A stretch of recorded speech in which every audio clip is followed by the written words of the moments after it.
The Lord be with you. And with your spirit. A reading from the Holy Gospel according to Matthew. Glory to you, O Lord. As Jesus got into a boat, his disciples followed him. Suddenly a violent storm came up on the sea, so that the boat was being swamped by waves. But he was asleep. They came and woke him, saying, "Lord, save us. We are perishing." He said to them, "Why are you terrified, O you of little faith?" Then he got up, rebuked the winds and the sea, and there was great calm. The men were amazed and said, "What sort of man is this, whom even the winds and the sea obey?" The Gospel of the Lord. Praise to you, Lord Jesus Christ. Kapag pinakinggan po natin yung gospel, ang unang-una kagad na tatatak sa isipan natin ay nailigtas ni Jesus yung kanyang mga kasama na lumulubog na doon sa bangka. No, yun po kagad kasi yun ang good news, di ba? So the Lord Jesus saved those who were with him in the boat. He was sleeping at the time.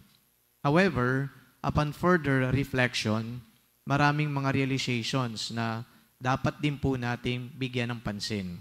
Alam naman natin na gumagawa talaga ng paraan si Jesus. Alam natin na si Jesus ay tagapagligtas. Kaya itong pagliligtas niya, doon po sa mga kasamahan niya na natatakot dahil lumulubog na, parang prelude yun, sa misyon ni Jesus na pagliligtas sa kaluluwa ng tao at pagbibigay sa tao ng buhay na walang hanggan. So ano pa ba yung dapat nating makita o di kaya ma-realize patungkol po doon o dito sa banal na ebanghelyo? So number 1, natutulog din pala ang Diyos. So hindi naman yung Diyos ay laging mulat at gising.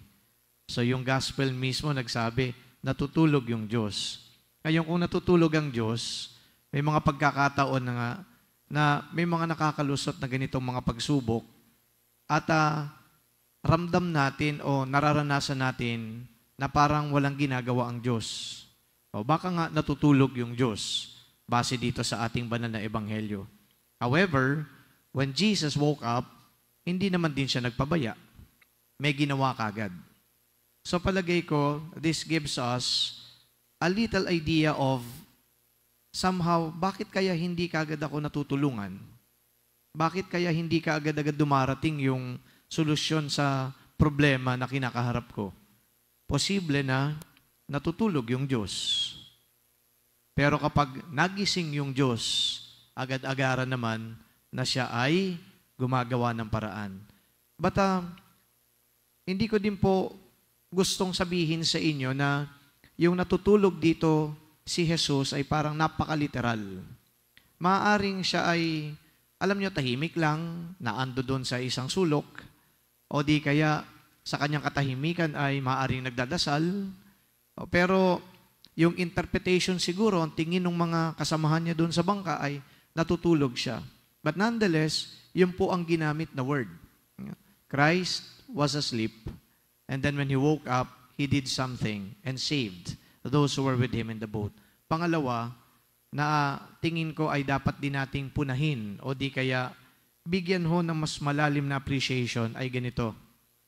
Kapag tayo ay nagdadasal, nagsisimba, may mga debosyon, lalong-lalo na araw-araw may mga devotional practices tayo dito sa EDSA Shrine, baka ang feeling natin, meron tayong spiritual closeness sa Diyos.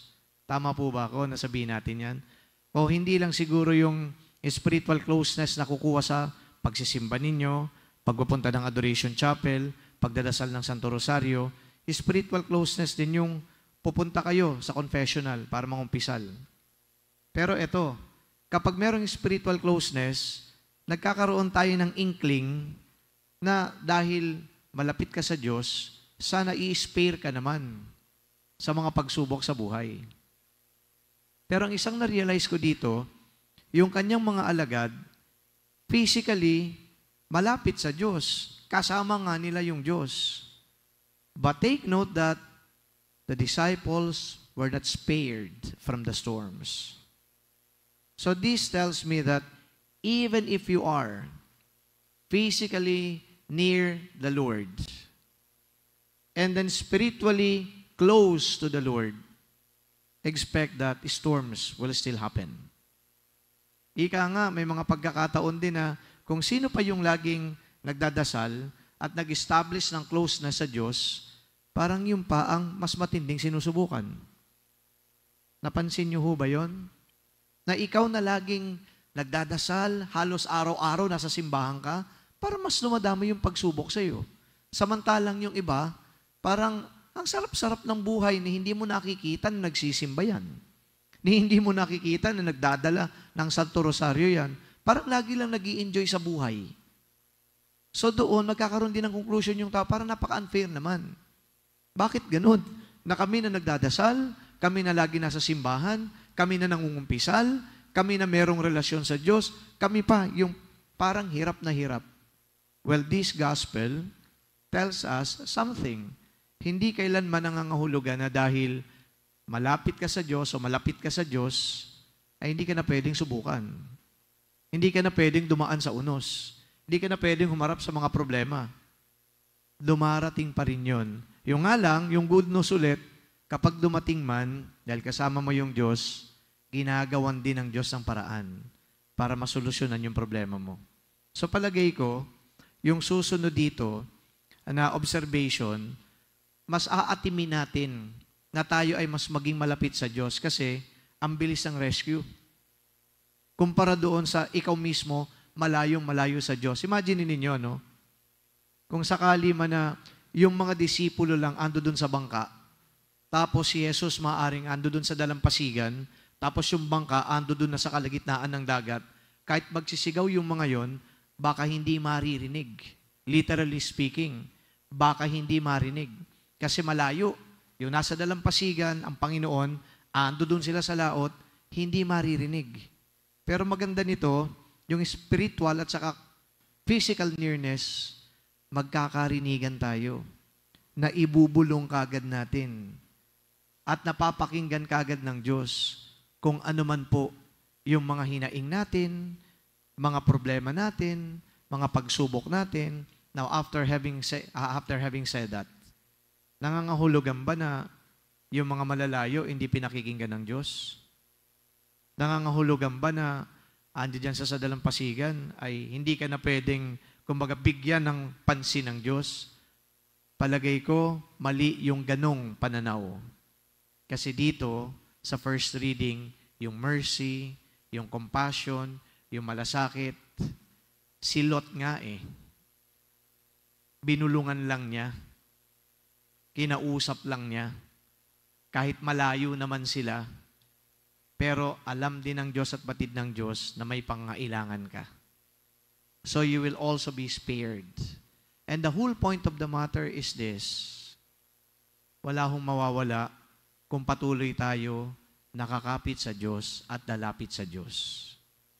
It's lamentable if there are people who, because of frustrations and disappointments, from not outrightly receiving what they want from the Lord, they drifted away. They turned their backs on the Lord. Pero dito, let us be consistent. Whether there are storms or whether the weather is calm, whether there are problems and difficulties that we face or challenges that we encounter, whether we are so blessed, maganda na lagi tayong malapit sa Diyos. You're coming here every day. You're going to Mass and then going to our adoration chapel. The devotional practices that you're doing, thanks be to God, because these are spiritual things that make you closer to the Lord. Huwag po natin lulubayan ang ganyang mga gawain.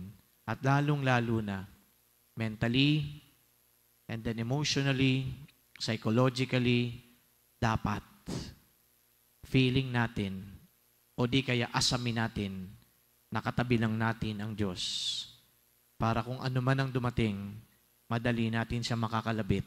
Lord, gising po, meron po akong problema. Huwag niyo po akong pababayaan. And there you have it. God will swiftly come to our rescue. Amen.